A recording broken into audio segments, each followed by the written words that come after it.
Director Teresito Bacolcol ng FIBOL, sir. Magandang umaga po sa iyo, Director.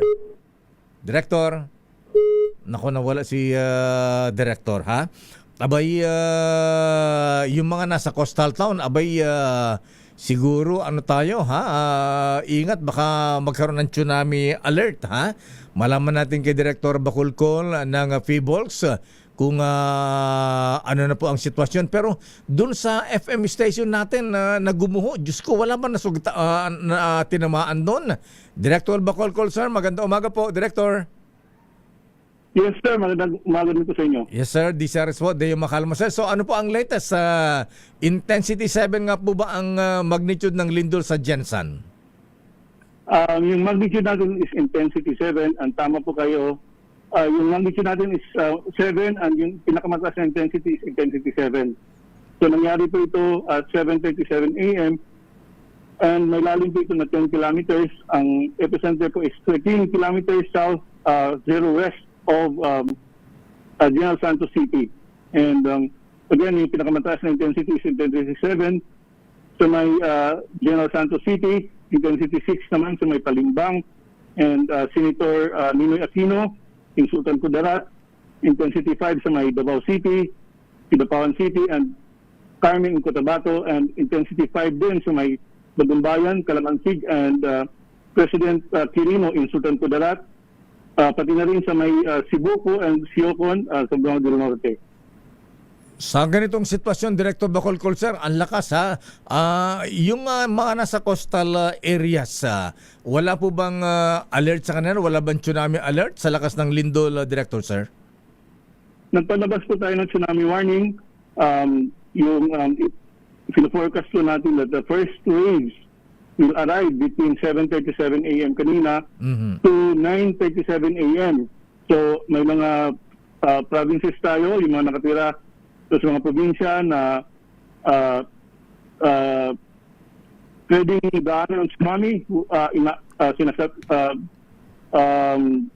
We advise them to immediately evacuate to higher grounds or move further inland. Ito yung sa may Sarangani, Davao Occidental, Tawi-Tawi, sa may Sultan Kudarat, sa may Sulu, Basilan, South Cotabato, and Zamboanga Sibugay.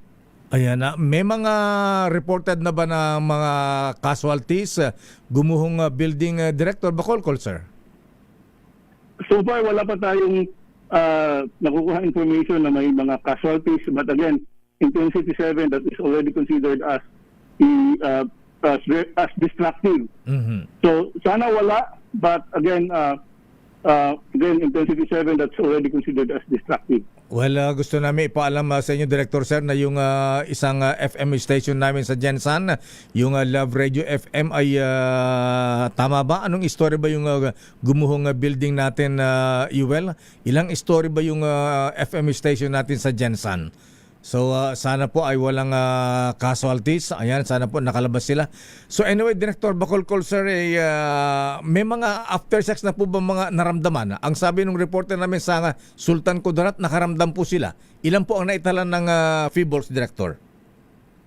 So far, ang nakuha natin na aftershock would be magnitude 3.7 right now. So that's intensity 4 sa may General Santos City. And again, patuloy pa rin tayong kumukuha ng kinukumpute natin ilan tayong mga aftershocks. But again, we would expect many aftershocks following this event. Anong origin ng lindol, Director, sir? Tectonic po ba ito? Yes, tectonic in origin. Ayan, at sa lakas ng lindol na ganito, Director, sir, ayan ay marami kayang aftershocks pa ang asahan natin? Yes, sir. We would expect aftershocks, and these aftershocks may last for several weeks to even several months. Ayan na. So sa mga nabanggit yung tinamaan ng malakas na lindol, Director, sa ano pa yung advisory sa FIBOLs? Again, advice natin sa ating mga kababayan, lalo na yung mga natira sa coastal communities, dapat alam nila yung natural signs of an impending local tsunami.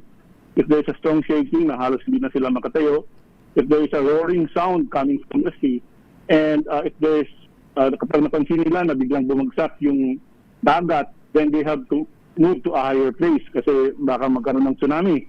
Then kapag may malakas na aftershock, again, yung advice natin, they do the duck cover and hold.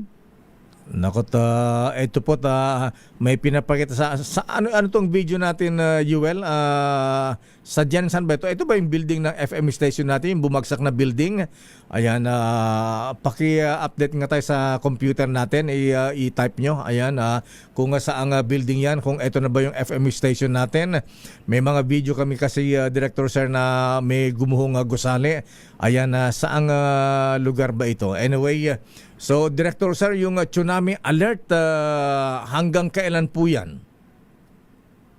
Yung warning alert. Tsunami alert natin, again, we expect or forecast natin na yung tsunami waves will arrive between 7:37 to 9:37. Now, kapag walang tsunami, after 9:37, you have to wait for 2 hours more bago natin ibaba yung tsunami alert para makasigurado tayo na wala talagang tsunami waves. Ano po ang mga warning senyales, sir, na posible po ang isang tsunami? Mangyari ang tsunami? If there's a strong earthquake, katulad ng nangyari kanina, in fact, Okay. it's not just strong, this is considered as a major earthquake, magnitude 7. And kapag biglang bumagsak yung tubig dagat, or kapag may dumadagong dun na Wow. sound coming from the sea, kahit isa man lang sa tatlo, yung maramdaman ng ating mga kababayan na nakatira along coastal communities, then they have to move to a higher place. Ayan, oo. Okay, ilang probinsya ang tinamaan, sir, ng malakas na lindol, yung magnitude 7? Medyo marami-rami ito. Halos yung buong Mindanao. Nakaramdam. Ayan, oo. Okay, Director Bacolcol, sir, maraming salamat po at thank you and good morning. Maraming salamat din po. Mga kaibigan, Director Teresito Bacolcol, ang director ng FIBOLS.